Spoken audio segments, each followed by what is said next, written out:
Hi guys, मैं आज थोड़ी सी बात बाबर आज़म के हवाले से करना चाहता हूँ कि बाबर आज़म का ऑस्ट्रेलिया का टूर कुछ अच्छा नहीं गया।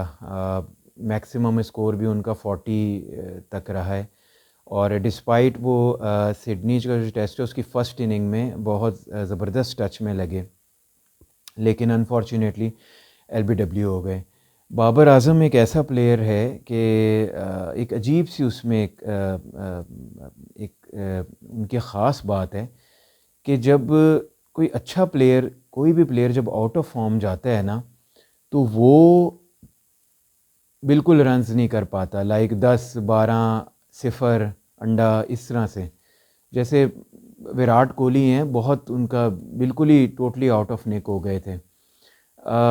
या और भी पीछे जितने भी प्लेयर्स रहे, इवन हम बड़े बड़े प्लेयर्स की भी बात करें, नॉर्मली यही होता है कि जब फॉर्म चली जाती है तो वो बॉल नज़र ही नहीं आता उस तरह से।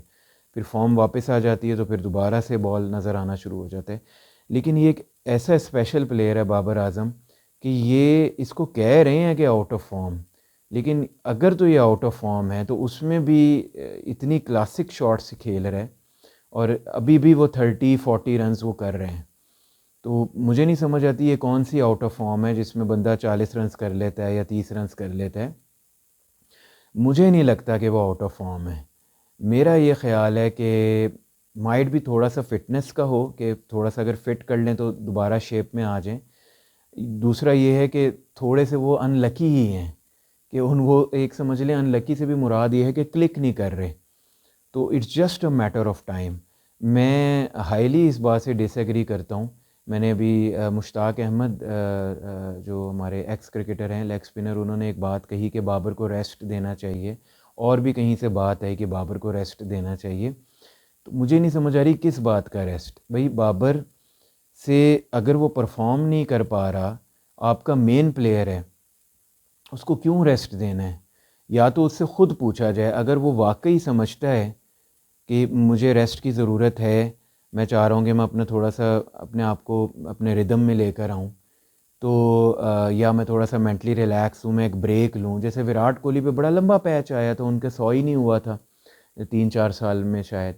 तो तब तो एक बात बनती भी है, और विराट तो बहुत कुछ अचीव करके उसका उनका ब्रेक बनता भी था। बाबर का तो अभी भी पीक ईयर्स चल रहे हैं, तो अभी तो his best has yet to come, right. और उनको तो जितना वो खेलें अच्छी बात है। तो उनको रेस्ट करवा देना ज़बरदस्ती।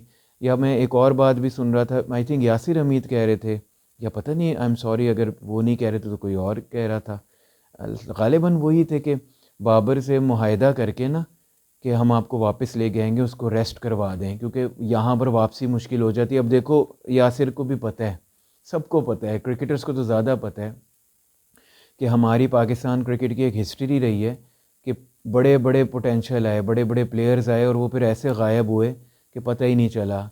आसिम कमाल, जब इंज़मामुल हक कप्तान थे, तो मुझे आज भी याद है कि संजय मंजरेकर ने कहा था कि अगर किसी ने देखना हो ना कि स्ट्रेट बैट से कैसे खेलते हैं, तो आसिम कमाल को देखे, जिसने ऑस्ट्रेलिया में 99 या आई थिंक 90 ऑट बना दिए थे, ऑस्ट्रेलिया जहाँ सारे आउट हो गए थे। तो बड़े बड़े प्लेयर्स हैं, मैं कितनों के नाम लूँ, सबको पता है। इस पर इंशाल्लाह फिर कभी बात करेंगे। तो मैं हैरान था कि अब ये नौबत आ गई है कि बाबर आज़म से कॉन्ट्रैक्ट करके कि यार आपको वापस लेकर आएंगे, तो फिर जो है ना, आपको भी रेस्ट कर, किस बात का रेस्ट करवाना है उसको? एक प्लेयर खेलना चाह रहे हैं, हमने रेस्ट करवाना है उनको?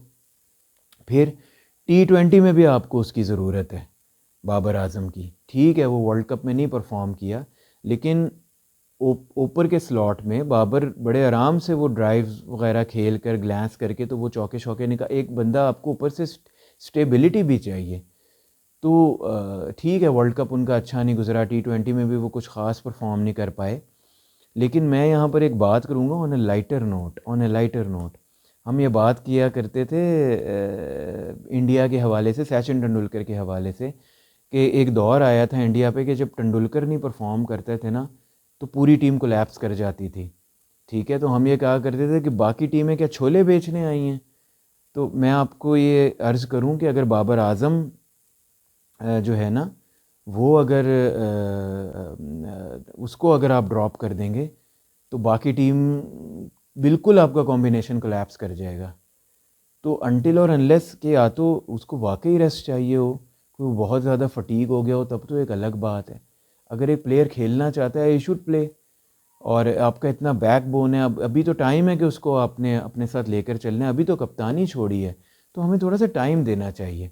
हमने जो है ना, बिल्कुल ठीक कहा फ़खर जमान ने, कि उसने हमें आदत डाल दी है कि वो हर हमेशा सेंचुरीज करे, स्कोर करे।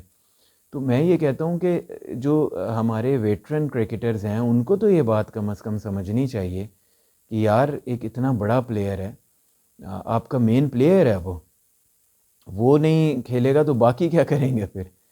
तो उनको बिल्कुल रखना चाहिए टीम